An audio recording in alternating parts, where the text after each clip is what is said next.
କାହ୍ନା ଏବେ ଗୋଟେ ଡାଇଲଗ କହିକି ବିବାଦରେ କ'ଣ କହିବେ? କାହ୍ନା ଭାଇ ବୋଧେ ମୋଠାରୁ ବଡ଼ ହେବ କି ସାନ ହେବ ମୁଁ ଜାଣିନାହିଁ।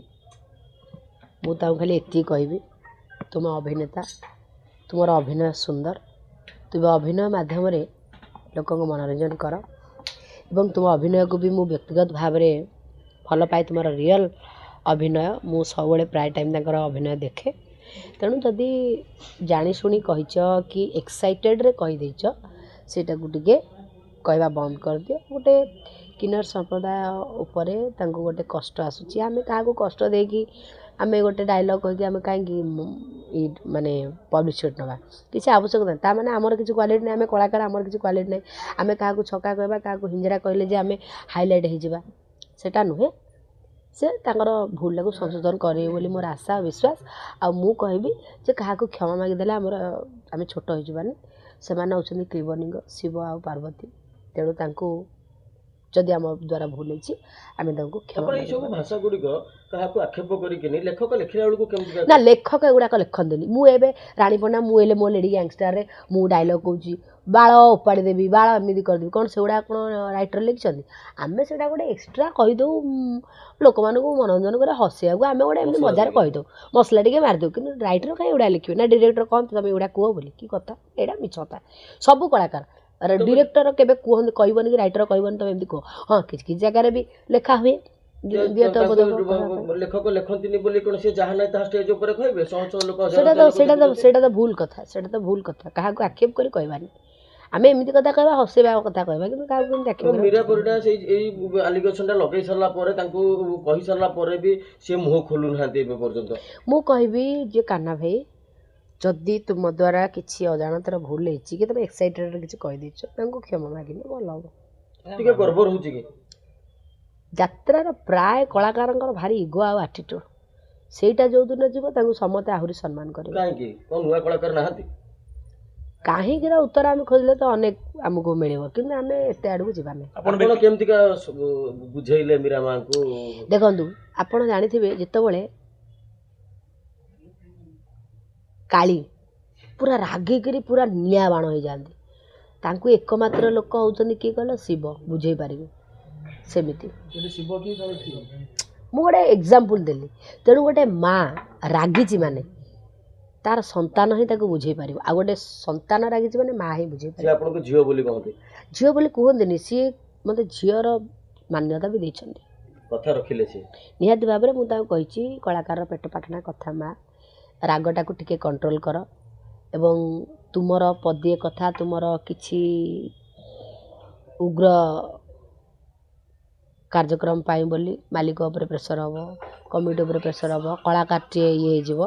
ଆମେ ତାଙ୍କୁ ଫାର୍ଷ୍ଟ ଟାଇମ୍ ଦେବା, ୱାର୍ଣ୍ଣିଂ ଦେବା। ତାପରେ ଯଦି ସେ ଭୁଲ କରିବେ ଆମେ ମଞ୍ଚ ଉପରେ ଚଢ଼ିବା, ପିଟିବା, ପକେଇବା। ସେ ଯଦି ଲଢ଼ୁଛନ୍ତି ପୁରା କିନ୍ନର ସମାଜ ପାଇଁ ଲଢ଼ୁଛନ୍ତି, ନିହାତି ଭାବରେ।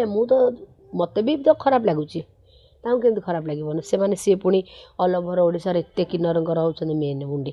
ଆପଣ ପୁଣି ଗୋଟେ କଳାକାର ରଖିଛନ୍ତି କିନ୍ନର। ମୁଁ ପୁଣି କଳାକାରଟିଏ ରଖିଛି।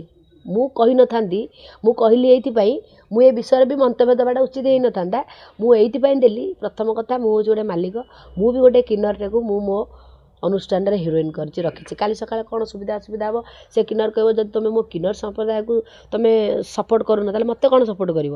ତେଣୁ ମୋତେ ନିହାତି ଭାବରେ ସପୋର୍ଟ କରିବାଟା ଉଚିତ ବୋଲି ମୁଁ ମନେ କରୁଛି। ମୀରା ମା'ଙ୍କ ସାଙ୍ଗରେ କ'ଣ କଥାବାର୍ତ୍ତା ରହିଲା? ନିହାତି ତ କ'ଣ କଥାବାର୍ତ୍ତା, ମୁଁ ତାଙ୍କୁ ଗୋଟେ ଯିବେନି? ନାଇଁ, ସିଏ ଯଦି ଆଉ ଭୁଲ କରିବେ ଯିବେ, ନ ଭୁଲ କଲେ କାହିଁ ଯିବେ? ଆଜି କିନ୍ତୁ ଯୋଉ ଯିବାର ଥିଲା ମୁଁ ତ ତାଙ୍କୁ ବ୍ଲକ୍ କରିଛି। ମୁଁ କହିଲି ନାଇଁ, ଏମିତି କାହିଁ ଏପର୍ଯ୍ୟନ୍ତ କରୁଛ?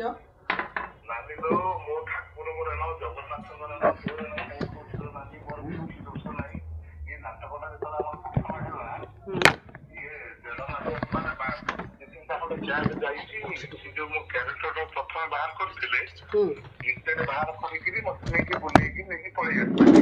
ସେଠୁ କିଛି ଲୋକ କହିଲେ କାହ୍ନା ଏଇ ଯୋଉ ପ୍ରଥମ କହୁନ ପଳେଇ ଆସୁଛ, ଟିକେ ଭଲ ଲାଗୁନି। ତେଣୁ ଆଖି ତୋର ଲୁହ ମୋର ଆମର ଯୋଉ ଶିବାନୀ ଦେଖିନଥିଲା, ସେ ନାଟକରେ ଯେମିତି ବାହାରି ଡାଇଲଗ ଫାଇଲଗ ସବୁ କହୁଥିଲୁ, ସବୁଆଡେ ଦୁର୍ଯ୍ୟୋଧନ ସବୁ ନିଜଟା ମାନିଆ ଥିଲା। ମୁଁ ସବୁ କଥା କାହ୍ନା ସବୁ କଥା ମାନିଲୋ, ମୋ ମା ଭଳିଆ ତୁ ମୋ କଥା ଟିକେ ବୁଝିଲୁ ନାନି। ମୋ ଧର୍ମ ଦହି ମୋ ଦିଟା ପୁଅ ଠାକୁରାଣ ଖାଇକିରି କହୁছিল ନାନି, ମୋ ମନକୁ ତୁ କିଛି କହିନି। ମୋ କଳାରାଣ ଖାଇ କହୁছিল ନାନି, ଆଉ ମୁଁ ଆପଣମାନଙ୍କୁ ସମ୍ମାନ ଦିଏ, ଆପଣମାନେ ଆଶୀର୍ବାଦ ଦେଲେ ଆମେ ଆଗକୁ ଯାଉ। ଯା ଯାହା କଲେ ତତେ- ଭଗବାନ ତତେ ମଙ୍ଗଳ କରନ୍ତୁ ଆଉ ଦିନେ ହିଞ୍ଜଡ଼ାଙ୍କୁ ଏମିତି କରିବୁ ନାହିଁ।